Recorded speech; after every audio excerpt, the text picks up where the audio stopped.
Hello everybody and welcome to Haiku Talk. I am your host, Ben Ga, your friendly neighborhood haiku poet. And today we're going to be taking a look at a poem from the latest issue of Akitsu Quarterly, which I have right here. That's the fall 2022 edition from poet Stuart Bartow. The first line of his haiku is beautiful in and of itself, and that is, "Swallows swirling the meadow." So, you know what time it is. Time to sit back, relax, enjoy a tasty beverage, and let's haiku.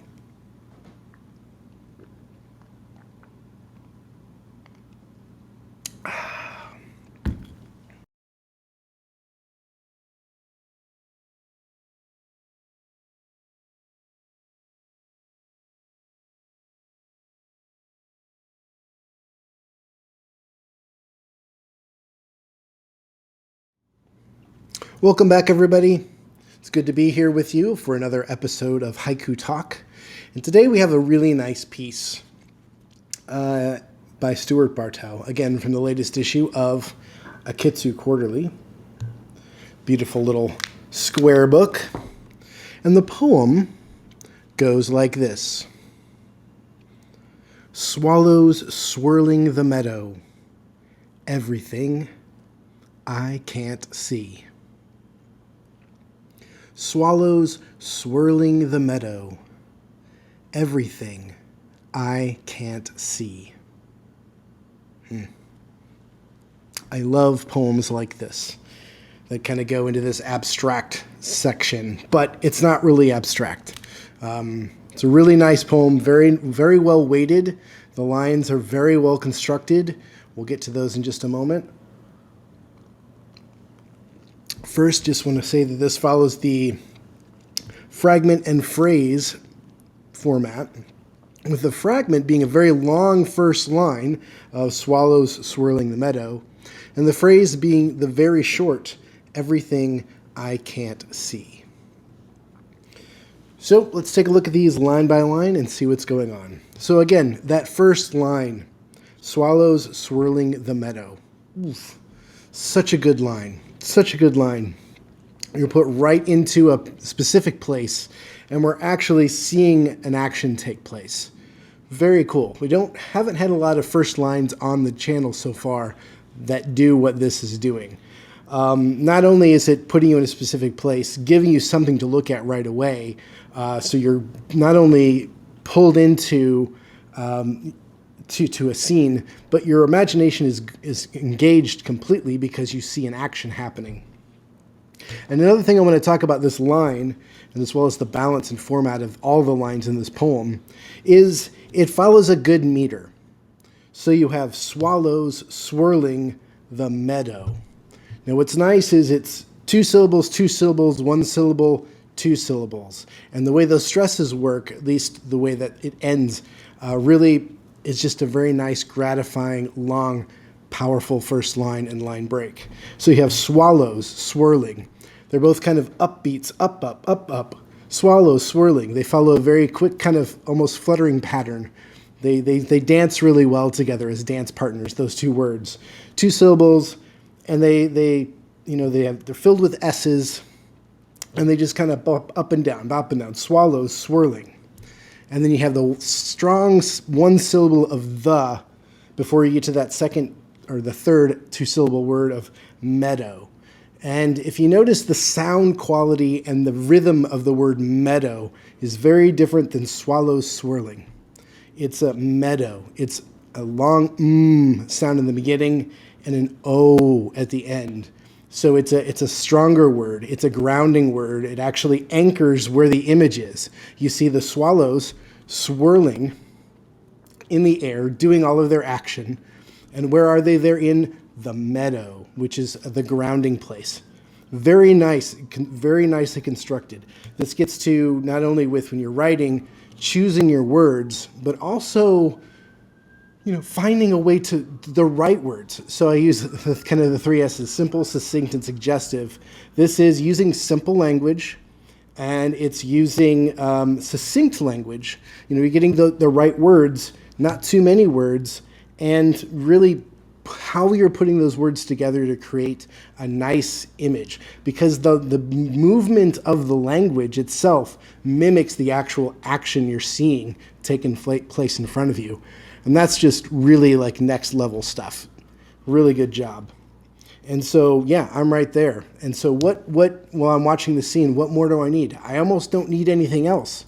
But Stuart gives us something else to chew on, something to anchor this poem, anchor this moment. He actually gives us the pop of the moment in lines 2 and 3.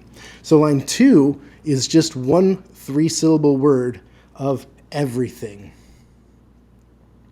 Everything. Great word. And it's one of those words that it's kind of a big thudding wonder word, you know? It's abstract, but yet you ponder it. Everything. What does that mean? Everything. Because it encompasses everything, you know? Where do you go from there? And it's a line by itself, a single word on the line by itself, which happens to be 3 syllables long. It also speaks up to swirling, everything, the 2 ing words. I do not have any problems using ing words in poems. I know some people have little rules that they say don't use ing words in your poems because blah, blah, blah, whatever your reasons. I don't have a problem with that as long as the poem works. And here you have 2 ing words on subsequent lines. No problem. No problem at all with me. This poem works wonderfully well. So after everything on line 2, we get the real anchor of line 3, which is the pop of the moment, which is the thing that makes the poem the poem. And that third line is, I can't see. I can't see. Again, 3 syllables, 3 words, very punctual. You know, they're punchy. I can't see. Whew, man, that gets weighty. That gets weighty, and I really like that. I really appreciate that. The construction of this poem, from a meter standpoint, from how language is used to set the scene, just with the word choices and the way the syllables bounce off each other, kind of the beats of this poem work, it's just amazing. So what does that mean, everything I can't see? Well, when you're watching swallows swirling the meadow, you're watching this dance kind of play about before you, but it's not. And it might look pretty to us. I mean, the word swirling suggests kind of a pretty graceful motion. It's something that we're kind of ascribing to, you know, kind of labeling, calling, characterizing what this looks like to us. It's very pleasing. It's also the right word for watching swallows move about the meadow. But they're not just doing it arbitrarily. They're doing it because they're eating bugs. They're feeding. And so they're doing something that we as humans at this point can't see. We don't know, we can't see the bugs that they're eating, well, depending on how close we are. But the suggestive nature of this poem puts us, our viewing stance of the swallows, at enough of a distance that we can't see the bugs they're eating. We just happen to know that's what they're doing because we know about swallows, and we know that's what they do. Same thing if you're out in the evening and you're watching bats flitter around. They're hunting, they're eating, they're finding things to eat. They're not just flying around just to fly around. There's purpose to it. And so it's that idea that we as humans, we can't see everything. We don't know everything that's going on around us. We don't have the same senses, the same eyesight, the same the same anatomies and features of the other animals and stuff that share the world with us. You know, we know how to do people things. We know how to interact with the world the way we do with our senses. But we can't swirl the meadow and eat bugs like these birds can. And so this to me is a very kind of humbling and recognition of the fact that there is a lot of the world that we encounter every day that we can't see. And we can't see it because our vision can't pick it up. We just might not have the understanding, know how to ask the right questions yet to understand what we're seeing. And it's a nice poem about recognizing the limitations that we have as humans. But it's not a negative poem because we still can recognize the beauty of the world around us, and we recognize the moment that we're in. We can take time and appreciate swallows doing what swallows do. You know, we can appreciate those things around us, the bats swirling in the air. We can appreciate all of those other living things doing and being what they are without having to, you know, make them human or try to, I don't know, reckon with them somehow. We can just stand in awe and be okay with understanding that we are limited creatures in our senses and abilities. And that's okay. And that's where this poem takes me. And it's a wonderful piece of not only of, you know, this compressed moment of recognition of being human and my limitations as being human, as well as putting me out in a beautiful setting watching swallows swirling the meadow. And as a poet, when I look at this you know, how it's constructed with that long line, almost looking at the horizon, looking at that meadow, that landscape line, and seeing how it's constructed with the swallows swirling the meadow. You know, it's really nice. And then everything I can't see. It's a really well constructed piece. Yep, that's it. That's it for today. So hopefully that's given you some meat to chew on. I know it's definitely a poem I'll come back to again and again. And Stuart's a fantastic poet. Check out his work. I think he's got a book, at least one book at Red Moon Press that's available for sale. So I have a copy.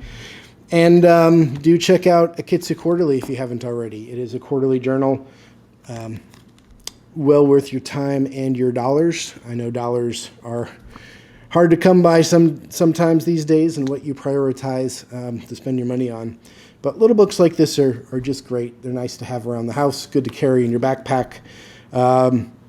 Nice sitting out on your coffee table when you have people over. They're going to pick it up and leaf through it. It's just really nice. Anyway, that's it for me.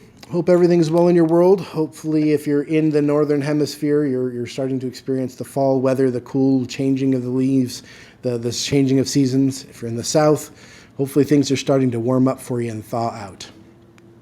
Seasons have changed, and we change along with them. Thanks for tuning in. Like, subscribe, ring the bell, all the things that you do for the YouTubes. And thanks, as always, for tuning in. It's great to share some time with you. And hopefully, like I said, this is giving you something to chew on a little bit. And a little bit of respite of peace and gentleness in your day. Cheers, everybody.